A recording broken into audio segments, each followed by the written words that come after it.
నమస్తే. Today Andhra news bulletin కి స్వాగతం. వార్తల్లోని వివరాలు. 7 ఏళ్ల పసిపాపపై అత్యాచారం జరిపి దారుణంగా హత్య చేసిన ఘటనలో నిందితుడు డ్రగ్స్ స్వీకరించి ఉన్నారన్న వార్త తీవ్ర ఆందోళన కలిగిస్తుందని సిపిఎం మాజీ రాజ్యసభ సభ్యులు పెనుమల్లి మధు అన్నారు. తిరుపతి సిపిఎం కార్యాలయంలో బుధవారం ఆయన మీడియాతో మాట్లాడారు. రాష్ట్రంలో పెరిగిపోతున్న డ్రగ్స్ ప్రభావం గురించి ప్రజలు ఆందోళనతో ఉన్నారని, స్కూళ్లు, కళాశాల వద్ద డ్రగ్స్ అమ్మకాలు పెరిగాయని వివరించారు. 7 ఏళ్ల పసిపాపను సైతం కన్ను మిన్ను కానకుండా అత్యాచారానికి పాల్పడడం వెనుక గంజాయి ప్రభావం ఉందని గుర్తు చేశారు. రాష్ట్రంలో గంజాయి, మాదక ద్రవ్యాల కారణంగా హత్యలు, అత్యాచారాలు, దాడులు సంఖ్య పెరిగిందని ఆరోపించారు.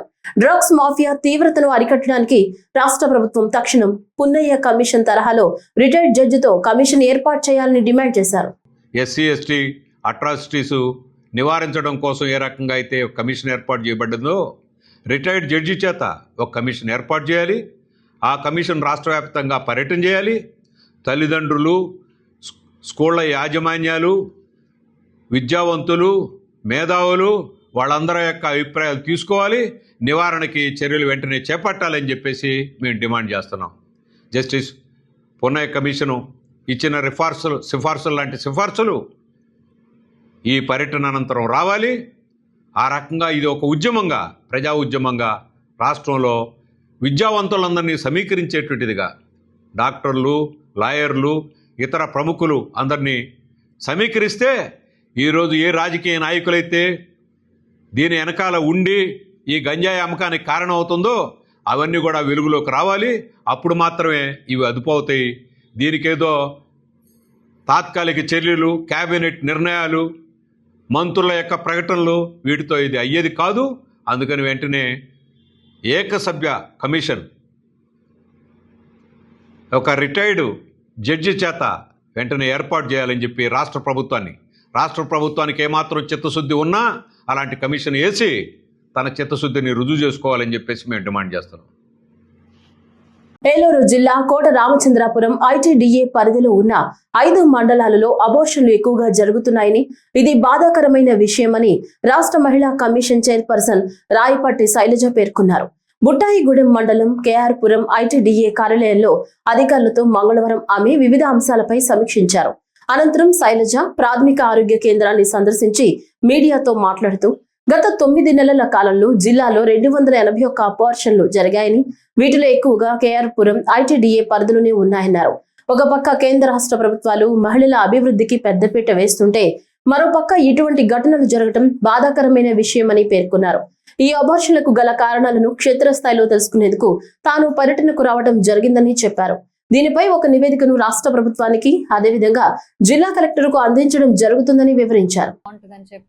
ఈ మొన్న బడ్జెట్ లో కానివ్వండి, అంతకుముందు కానివ్వండి పెద్ద పీట వేస్తున్నారు. అలాగే స్టేట్ గవర్నమెంట్స్ వచ్చేసరికి కూడా అంగన్వాడీ సెంటర్స్ నుంచి, అంటే అంగన్వాడీ సెంటర్స్ అలాగే పిహెచ్ఎస్సిలో ఏఎన్ఎంస్ ప్రెగ్నెంట్ అయిన దగ్గర నుంచి కూడా, తర్వాత అంగన్వాడీస్, తర్వాత ఐసిడిఎస్, వీళ్ళందరూ కూడా ఒక చైల్డ్ ఒక ఏజ్ వచ్చే వరకు కూడా ఫాలో అప్ చేసి వాళ్ళ న్యూట్రిషన్ కానివ్వండి, హెల్త్ వైజ్ కానివ్వండి, ఇవన్నీ కూడా ఫాలో అప్ చేస్తున్నారు. అలాగే టీనేజ్ ప్రెగ్నెన్సీస్ లేకపోతే చైల్డ్ మ్యారేజెస్ మీద కూడా ఫోకస్ పెడుతున్నారు.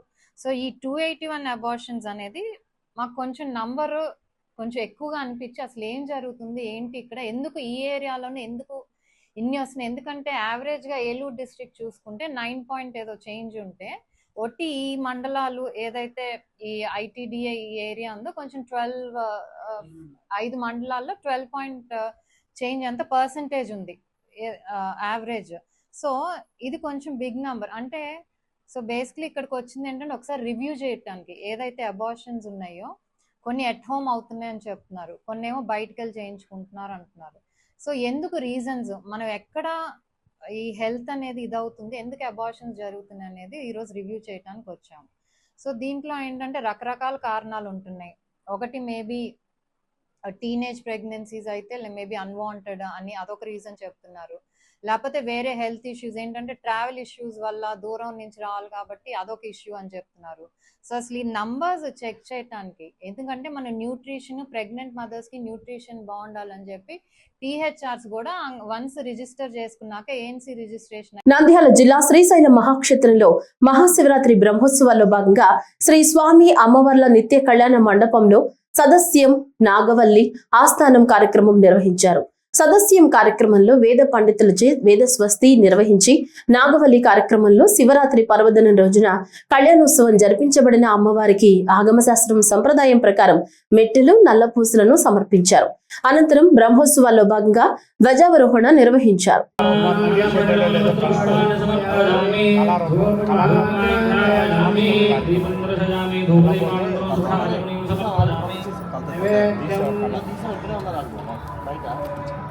महाकाय मोदी कृष्णाजलधर नागैक्तोपवीत लंबोदर एकदंत अखवाहन गजवदन त्रिनेत्र वक्रतुंड गौरीनंदन पाशा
पूर्वोक्ते वमनमहेमिष्ठायां शोभदौ लोककल्याणसिद्धगंगा प्रवरां माधमल्लिका जनस्वानुग्रहफलसिद्ध्यर्थं ध्वजचूर्णिकां पठेत्।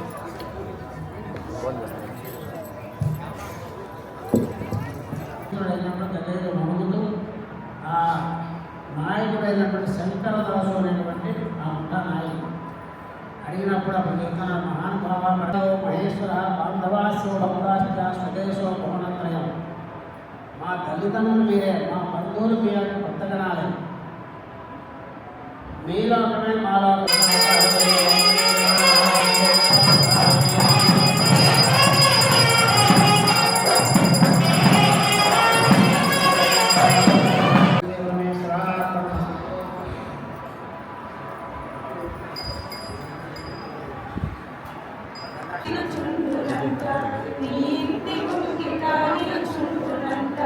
అన్నపూర్ణాదేవి అర్చింతునమ్మ రామనది ఆడించిన గోపమ్మ నా తనువు నా తల్లి నీ సేవకులకు. తిరుపతి జిల్లా శ్రీకాళహస్తి మహాశివరాత్రి వార్షిక బ్రహ్మోత్సవాలను పురస్కరించుకుని ఆది దంపతుల కళ్యాణోత్సవం నిన్న రాత్రి నేత్రపర్వంగా సాగింది. జ్ఞాన ప్రసూనాంబ సమేత శ్రీకాళహస్తీశ్వరుడి కళ్యాణం అంగరంగ వైభవంగా జరిగింది. ముందుగా కళ్యాణ వేదికకు స్వామి గజవాహనంపై ఊరేగింపుగా బయలుదేరగా అమ్మవారు మణిమయ రత్న గోమేదికాభరణాలు అలంకరించుకుని సింహవాహనంపై పెళ్లి మండపం వద్దకు చేరుకున్నారు. ప్రధాన అర్చకుల మంత్ర పఠనం పవిత్రమై సాగింది. ప్రధాన పురోహితుడు ద్వారా అమ్మవారి మెడలో స్వామివారు మంగళసూత్రాధారణ చేయడంతో ఆది దంపతుల కళ్యాణ మహోత్సవం ముగిసింది. జగత్కారకులైన పార్వతీ పరమేశ్వరుల కళ్యాణాన్ని చూసి భక్తజనం పులకించారు. ఇదే శుభముహూర్తంగా భావించి పలు జంటలు ఒకటయ్యాయి.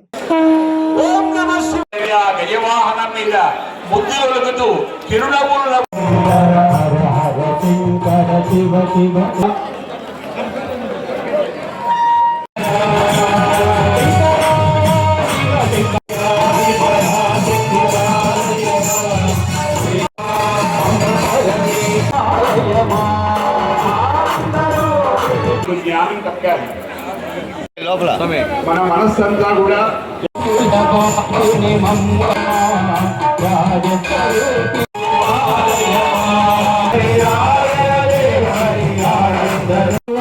విరాజిల్లాలన్నా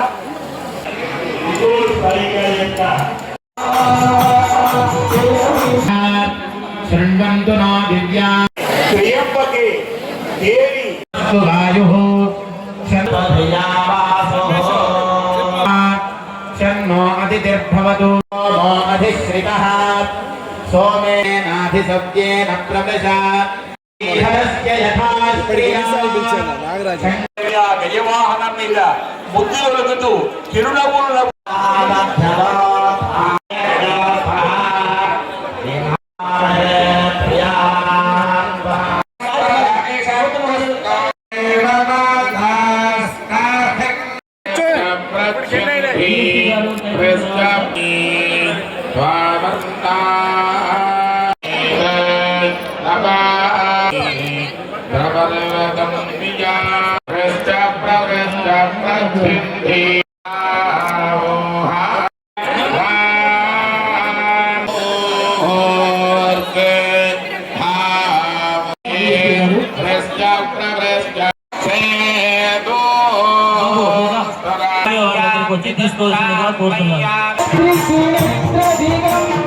విజయవాడ నగరంలోని గురునానక్ కాలనీలో రీసైక్లింగ్ ఆధారిత ఇన్ఫ్రారెడ్ సాంకేతికతతో రోడ్డు గుంతలను పూడ్చి అత్యాధునిక మొబైల్ మరమ్మతుల యంత్రాన్ని ప్రారంభించారు.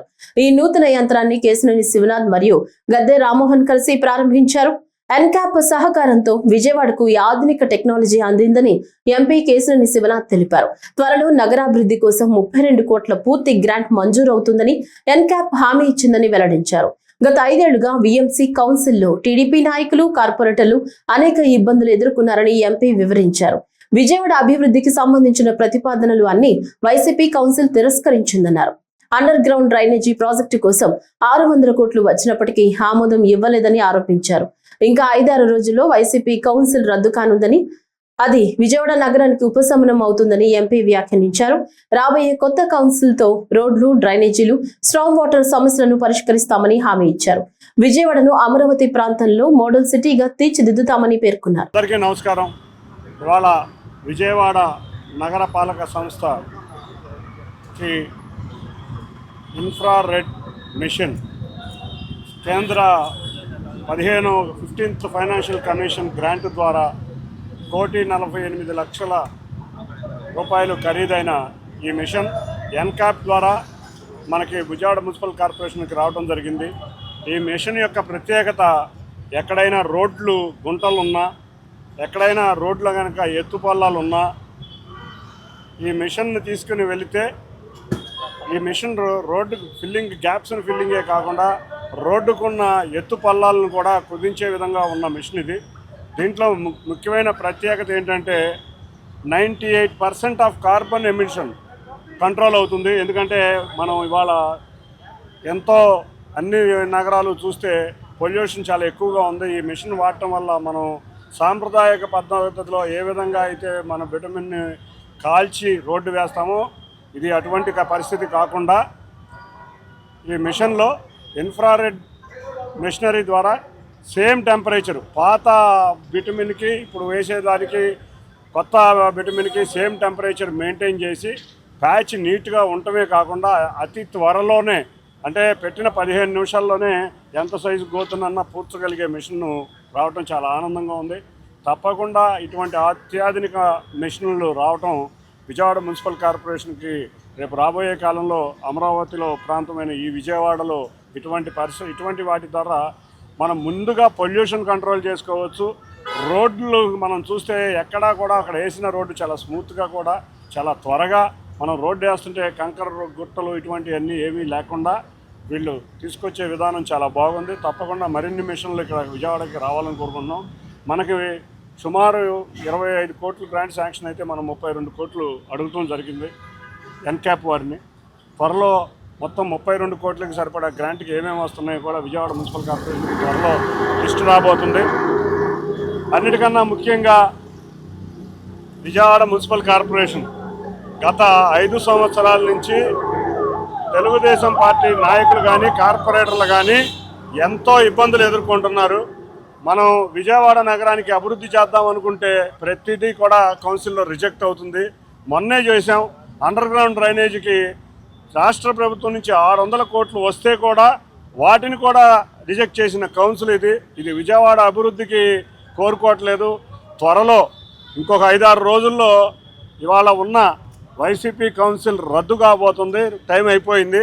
కాబట్టి విజయవాడకి ఒక చెద విరిగినట్టు అయింది. తప్పకుండా రాబోయే కాలంలో మేము గత సంవత్సరంన్నర నుంచి ప్రభుత్వం వచ్చి అప్పటికీ కూడా బలవంతంగా చాలా పనులు చేస్తున్నాం రాష్ట్ర ప్రభుత్వాన్ని ఒప్పించి.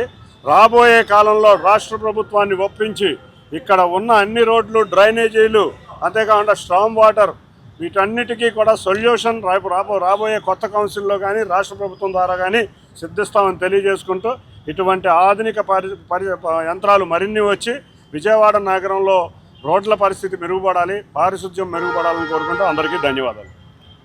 కృష్ణా జిల్లా మచిలీపట్నం రుద్రవరం కృష్ణా యూనివర్సిటీ నందు vice chancellor Koona Ramji media సమావేశం నిర్వహించారు. వైస్ ఛాన్సలర్ కూన రామ్జీ మాట్లాడుతూ యూనివర్సిటీలో అభివృద్ధి పనులు వేగవంతంగా జరుగుతున్నాయని, కేంద్ర ప్రభుత్వం యూనివర్సిటీ అభివృద్ధి కోసం 20 కోట్ల రూపాయల గ్రాంట్ కేటాయించడం జరిగిందని, 12 కోట్ల రూపాయలతో యూనివర్సిటీలో బాలికల వసతి గృహం, క్యాంటీన్, అతిథి గృహం, ప్రహరీ గోడల నిర్మాణం పూర్తి చేయడం జరిగిందని తెలిపారు. యూనివర్సిటీలో క్రీడలను అభివృద్ధి పరచడానికి క్రీడా మైదానం కోసం ఖేలో ఇండియా గ్రాంట్ కోసం 39 కోట్ల రూపాయలతో డిపిఆర్ తయారు చేసి పంపించామని, ఏ సిటీ నిధులతో 10 వృత్తి విద్యా నైపుణ్యాన్ని పెంపొందించే ప్రాజెక్టులను ఎంఓయూ చేసుకోవడం జరిగిందని తెలిపారు. సౌత్ జోన్ ఆల్ ఇండియా చేసాము, ఇది 15th. దానిలో యొక్క ప్రోగ్రెస్ మీకు చెప్పడామని. రెండోది నేను చేరి ఈ రోజుకి 1 year అవుతుంది. ఏంటేంటి డెవలప్మెంట్ యాక్టివిటీ చేసాము, ఇంకేం చేయబోతున్నాము అని చెప్పడానికి ప్రెస్ మీట్ ఏర్పాటు చేశాను. దాని సందర్భంగా నేను ఒకసారి ఎలక్ట్రానిక్ ప్రింట్ మీడియాకి ధన్యవాదాలు తెలియజేసుకుంటూ, ఇక్కడ ఈ మధ్యలో ఏమేమి డెవలప్మెంట్ కార్యక్రమాలు చేసాము, ఎవ్రీ మంత్ ఒక యాక్షన్ ప్లాన్తో ఫిబ్రవరిలో చేరాము. అక్కడి నుంచి మార్చి నుంచి ప్లేస్మెంట్ ట్రైనింగ్ మీద కాన్సన్ట్రేట్ చేసాము. స్టూడెంట్స్కి ముందు ట్రైనింగ్ ఇచ్చి స్కిల్ సెట్ తయారు చేసి ఏప్రిల్ మేలో ఇంటర్వ్యూస్ కండక్ట్ చేసాము. 100% అందరికీ ప్లేస్మెంట్ ఇస్తూ ఒక్కొక్కరికి 5-6 ఉద్యోగాలు కూడా ఇస్తూ ప్యాకేజ్ 3 lakhs to 7.2 lakhs వరకు యావరేజ్ ప్యాకేజ్ ఇచ్చి అందరికీ 100% ప్లేస్మెంట్ ఇచ్చి ఆ యొక్క డేటాని గవర్నర్ గారు, ఛాన్సలర్ గారు శ్రీ అబ్దుల్ నజీర్ గారి చేతుల మీదుగా ఆ బ్రోచర్స్ కూడా రిలీజ్ చేసాం. ఆ యొక్క డేటా మొత్తాన్ని, అది first achievement. Next time convocation చేసాం, 6th, 7th, 8th convocation. 3 honorary cost certificate ఇచ్చాం. దానికేమో మన honourable minister of HRD, electronics, IT and RTG Shri Nara Lokesh garu వచ్చారు. అలాగే మన ఛాన్సలర్ శ్రీ అబ్దుల్ నజీర్ గారు వచ్చారు, గ్రేస్ చేశారు. అప్పుడే మనం క్యాంటీన్ కూడా ఇనాగ్రేట్ చేసుకున్నాం. ఇప్పుడు తర్వాత బిల్డింగ్స్కి వచ్చేసరికి ఒక ఫార్మసీ బ్లాక్ అయితే ఆల్మోస్ట్ కంప్లీట్ అయిపోయింది. ఇంజనీరింగ్ కాలేజ్ యొక్క కంప్లీట్ అవ్వాలి. ఉమెన్స్ హాస్టల్ అయితే అయిపోయింది, ఆల్మోస్ట్ ఈ మార్చికి అయిపోతుంది, ఏప్రిల్కి. అండ్ బాయ్స్ హాస్టల్ అయితే పెండింగ్ ఉంది. ఆ రెండు ఇప్పుడు త్వరలో నెక్స్ట్ ఈసీ మీటింగ్లో డెసిషన్ తీసుకుంటాం కంప్లీట్ చేయడానికి. దీని తర్వాత ఇంకొకటి నెక్స్ట్ అంటే పిఎం ఉషా అని 20 crores ప్రాజెక్ట్ వచ్చింది. ఆ ప్రాజెక్ట్లో 12 crores ఒక research scholars hostel, guest house, health centre and computer centre and sump, ladies hostel మీద ఒక ఫ్లోర్ కడుతున్నాం. ఇంకొక 8 crores equipment and computers, soft component programmes organise చేయడానికి అలొకేట్ చేసుకున్నాం. మదనపల్లి చిన్నారి హత్య కేసులో ప్రధాన నిందితుడిగా ఉన్న కులవర్ధన్ మృతదేహంగా గుర్తించినట్లు జిల్లా ఎస్పీ ధీరజ్ కునుపిల్లి తెలిపారు. కులవర్ధన్ మృతదేహాన్ని మదనపల్లి ప్రభుత్వ ఆసుపత్రి మార్చరీకి తరలించారు. అతని బంధువులు వచ్చిన అనంతరం పోస్టు మార్టం నిర్వహించనున్నట్లు పోలీసులు చెప్పారు. మంగళవారం కులవర్ధన్ ను అతని ఇంటి వద్ద అదుపులోకి తీసుకుని పోలీస్ స్టేషన్ కు తీసుకువెళుతుండగా పోలీసులను తప్పించుకుని పారిపోయాడు. అతని ఆచూకీ కోసం 3 ప్రత్యేక బృందాలు విస్తృతంగా గాలింపు చర్యలు చేపట్టాయి. బుధవారం ఉదయం కురబలకోట మండలం కనసానిపల్లి చెరువులో కులవర్ధన్ మృతదేహం తేలుతూ కనిపించింది. ప్రాథమిక విచారణలో కులవర్ధన్ ఆత్మహత్య చేసుకున్నట్లు అనుమానం వ్యక్తమవుతుంది. పూర్తి వివరాలు పోస్టు మార్టం నివేదిక తర్వాత వెల్లడిస్తామని ఎస్పీ పేర్కొన్నారు.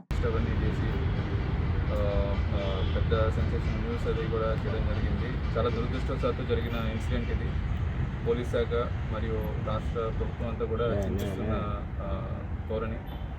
అదేవిధంగా మనకి నిన్న ముద్దాయి ఎవరైతే ఉన్నారో ఈ ఎంటైర్ ఇన్సిడెంట్కి మూల కారణమైన అతను ఈరోజు మార్నింగ్ ముదివేడి దగ్గర అంగల్లో క్రాస్ దగ్గర ఒక చెరువులోని అన్ఐడెంటిఫైడ్ డెడ్ బాడీ కింద ట్రేస్ అయ్యి తర్వాత అతన్ని కులవర్ధన్ అనే ముద్దాయిగా మనము రికగ్నైజ్ చేయడం జరిగింది. ప్రస్తుతానికి inquest and post mortem proceedings అవన్నీ కూడా జరుగుతున్నాయి. యాజ్ పర్ ప్రిలిమినరీ ఇన్ఫర్మేషన్ అతను సూసైడ్ చేసుకొని డౌన్ అయినట్టు తెలుస్తుంది. అండ్ ఫర్దర్ అప్డేట్స్ అన్నీ కూడా మన ఇన్వెస్టిగేషన్ ప్రాసెస్లో రివీల్ అయితే మనం కమ్యూనికేట్ చేస్తామండి.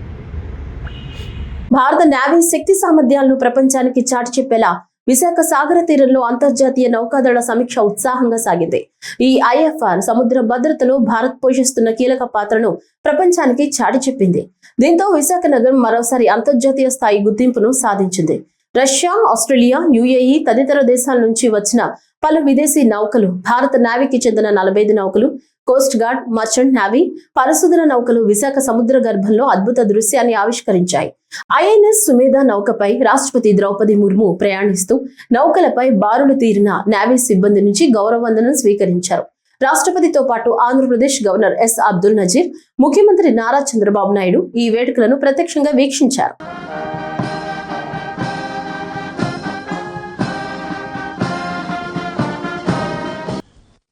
Masted bark.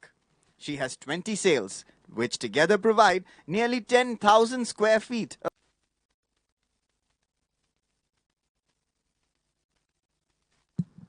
देवियों और सज्जनों, तरंगिणी ने दुनिया भर में कई टॉल शिप स्पर्धाएं जीती। यह हल माउंटेड और वेरिएबल डेप्थ सोनार।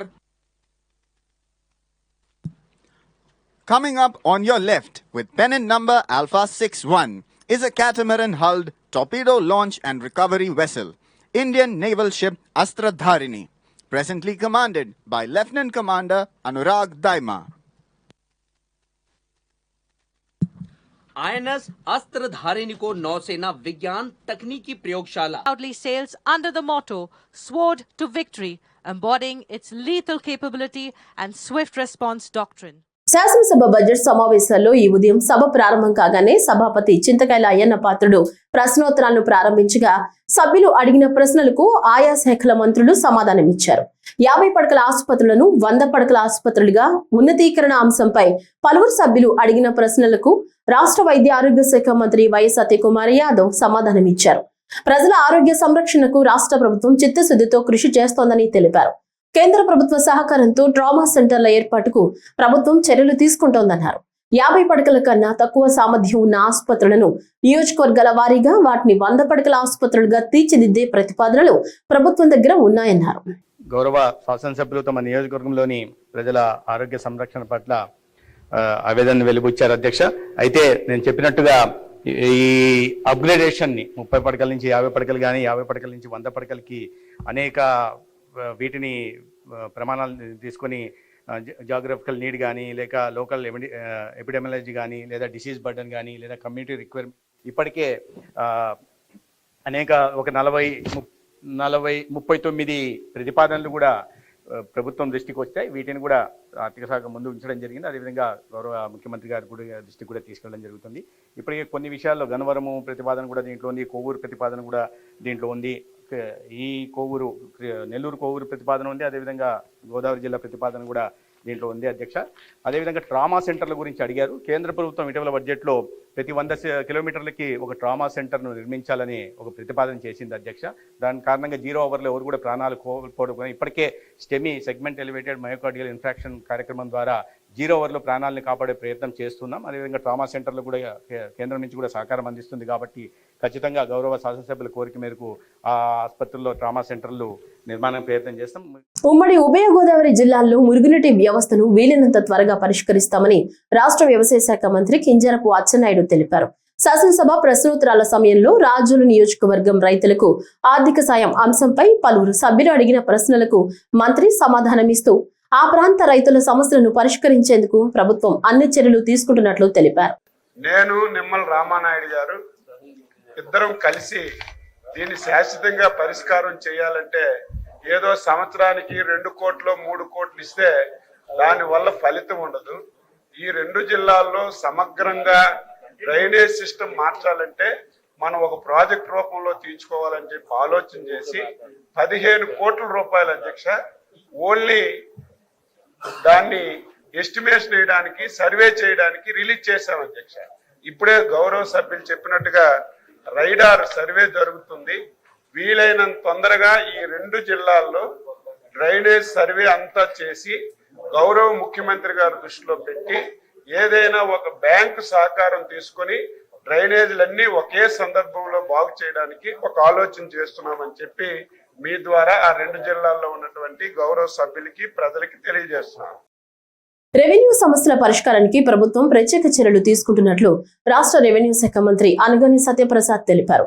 తిరువురులోని రామన్నపాలెం గ్రామంలో సర్వే నెంబర్ 22లో ఉన్న భూ విస్తీర్ణం, మాజీ సైనికుల భూమి అంశాలపై పలువురు సభ్యులు అడిగిన ప్రశ్నలకు మంత్రి సమాధానమిస్తూ రెవెన్యూ సమస్యల పరిష్కారానికి సంబంధించి ప్రత్యేక డ్రైవ్ ఏర్పాటు చేసి అవగాహన కల్పిస్తున్నామన్నారు. స్పెషల్ డ్రైవ్ చేస్తా ఉన్నారు అధ్యక్ష. కలెక్టర్లందరూ కూడా రెవెన్యూ క్లినిక్లు పెడతా ఉన్నారు.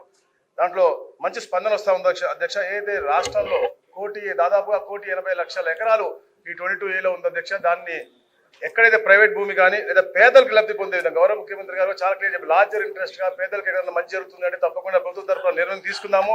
ఈ 22A వల్ల ఇబ్బంది కలగకూడదని లక్ష్యంతో చెప్పారు అధ్యక్ష. అయితే అధ్యక్ష గౌరవ సభ్యులు అడిగిన ప్రశ్నకు అధ్యక్ష, ఏదైతే మాజీ సైనికులకు భూమిని కేటాయించిన విధానం అధ్యక్ష, board standing order 15 disposal of land కింద అధ్యక్ష సాయుధ దళాలకు పనిచేసిన వారికి కానీ విరమణ పొందిన వారికి కానీ అలాగే మరణించిన సైనికులకు కానీ GOMS 743 ద్వారా అధ్యక్ష 2.5 ఎకరాల మాగాని కానీ 5 ఎకరాల మెట్ట కానీ ఇవ్వడం జరుగుతుంది అధ్యక్ష. అయితే అధ్యక్ష కాలం తరుణంలో అధ్యక్ష కొన్ని గౌరవ సుప్రీంకోర్టు ఆర్డర్లు అవ్వచ్చు, లేదా గౌరవ హైకోర్టు ఆర్డర్లు అవ్వచ్చు, లేకపోతే ప్రభుత్వం ఇచ్చిన ఆదేశాలనుసారం అధ్యక్ష వాటన్నింటినీ కూడా పరిరక్షించడానికి కొన్ని నిషేధిత జాబితాలు పెట్టడం జరిగింది అధ్యక్ష. ఎందుకంటే అధ్యక్ష 6/6/2013 నాటి GOMS 387 అని చెప్తున్న అధ్యక్ష. అంతే ఏవైతే ఒరిజినల్ ఎస్ఆర్లు ఉన్నారో వాళ్ళ వారసులు మాత్రమే NOCకి అప్లై చేయగలరు తప్ప థర్డ్ పార్టీ ఏదైతే గౌరవ సభ్యులు చెప్పారో వాళ్ళ థర్డ్ పార్టీ 80% పెట్టడానికి వీల్లేదని చెప్పింది అధ్యక్ష. దాన్ని మళ్ళా రద్దు చేస్తూ 4/7/2016 ఇంకో జీవో ఇచ్చాం అధ్యక్ష. ఆదాయ పన్ను శాఖలో విప్లవాత్మక మార్పులు తీసుకొచ్చారు అని Visakhapatnam income tax principal commissioner B Srinivas చెప్పారు. బుధవారం శ్రీకాకుళం నగరంలో ఆదాయ పన్ను శాఖ కార్యాలయంలో నూతనంగా నిర్మించిన అతిథి గృహాన్ని ఆయన ప్రారంభించారు. ఈ సందర్భంగా ఆయన మాట్లాడుతూ ఏప్రిల్ 1 నుంచి పన్ను చెల్లింపులను సులభతరం చేశారని, దీంతో పాటు పన్ను పరిధి విస్తరించారన్నారు. డిజిటల్ విధానం తీసుకురావడం వల్ల సామాన్యులకు సకాలంలో పన్నులు చెల్లించే అవకాశం కలుగుతుందని అన్నారు. ఐటీ రిటర్న్స్ ప్రతి ఒక్కరూ దాఖలు చేయాలని, నెట్ బ్యాంకింగ్ సౌకర్యం, ఈ ఫైలింగ్ సునాయాసంగా చేసే అవకాశం ఉందన్నారు. I now request wonderful work done at all the places. Srinivas at Visakhapatnam, Neelachalam at Bhimavaram, and Ravi Shankar. It's a great thing to see Srikakulam. It should be the best place so that people should ask for our guest house.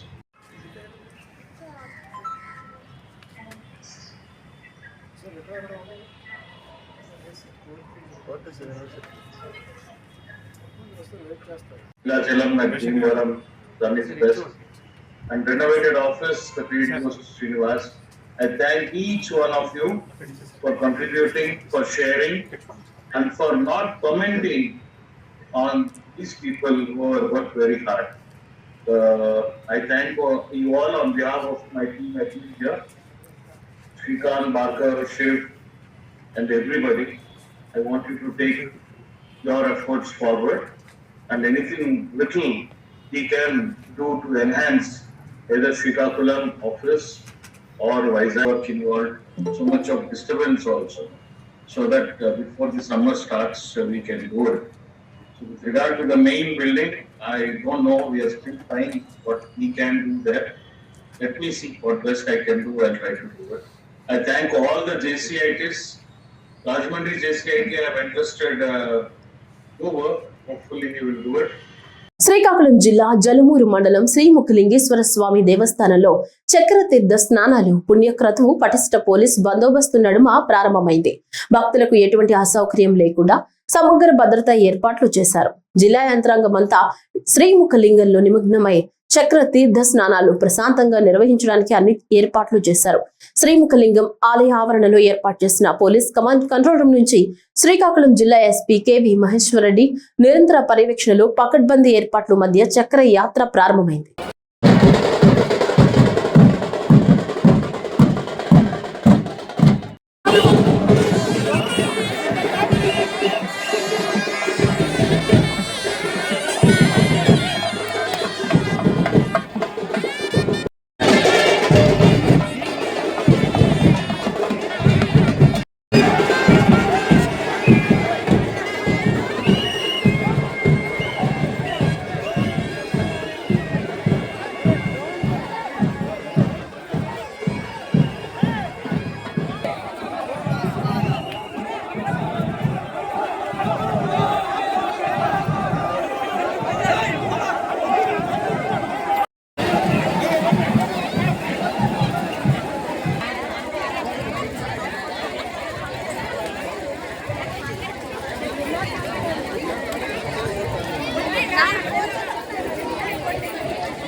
జిల్లా తల్లాడలో శ్రీ హనుమత్ పద్మావతి సమేత శ్రీ వెంకటేశ్వర స్వామి దేవాలయ 23వ వార్షికోత్సవం సందర్భంగా తులాభార వైభవం నిర్వహించారు. ఈ కార్యక్రమానికి అధిక సంఖ్యలో భక్తులు హాజరయ్యారు. భక్తులకు తీర్థ ప్రసాదాలు అందించారు.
లడ్డు ఉందిరా మీరు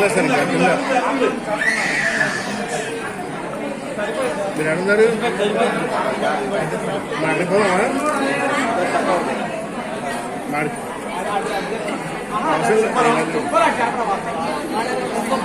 గుడికాడు సార్ అయిపోయింది 5 నిమిషాలు అయిపోయింది. జిల్లా కలెక్టర్ ఏ తమీం అన్సారియా తెనాలిలో విస్తృతంగా పర్యటించారు.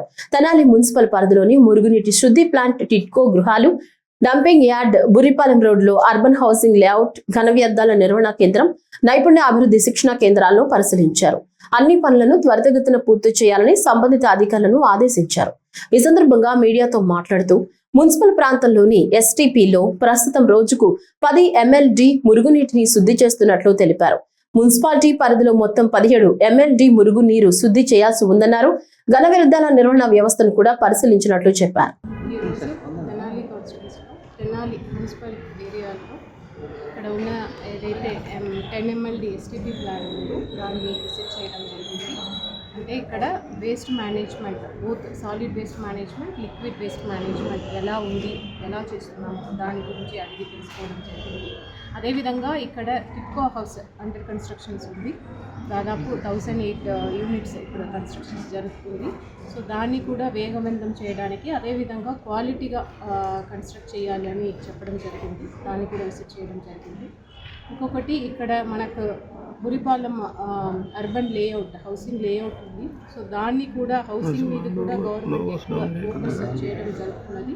సో దాన్ని కూడా ఏదైతే పనులు ఆగి ఉన్నాయో దాన్ని కూడా త్వరలోనే కంప్లీట్ చేయడానికి కన్సర్న్ వాళ్ళ అధికారులకు, అదేవిధంగా అక్కడ ఉన్న కాంట్రాక్టర్స్ని కూడా పిలిచి వారికి చెప్పడం జరిగింది. ఇప్పుడు ఇక్కడ తెనాలి కాన్స్టిట్యున్సీ సంబంధించిన ఇష్యూస్ని ఏదైతే మన గౌరవ మంత్రివర్యులు లిస్ట్ అవుట్ చేస్తున్నారో అలాంటి ఇష్యూస్ని ఇక్కడ ఉన్న అధికారులతో, ఈ కాన్స్టిట్యున్సీ సంబంధించిన అధికారులతో, అదేవిధంగా constituency vision action plan unit members ఎవరైతే ఉన్నారో వారందరినీ కూడా పిలిచి ఇప్పుడు ఇక్కడ మీటింగ్ పెట్టడం జరుగుతుంది. ఈ వార్తలు ఇంతటితో సమాప్తం. నమస్కారం.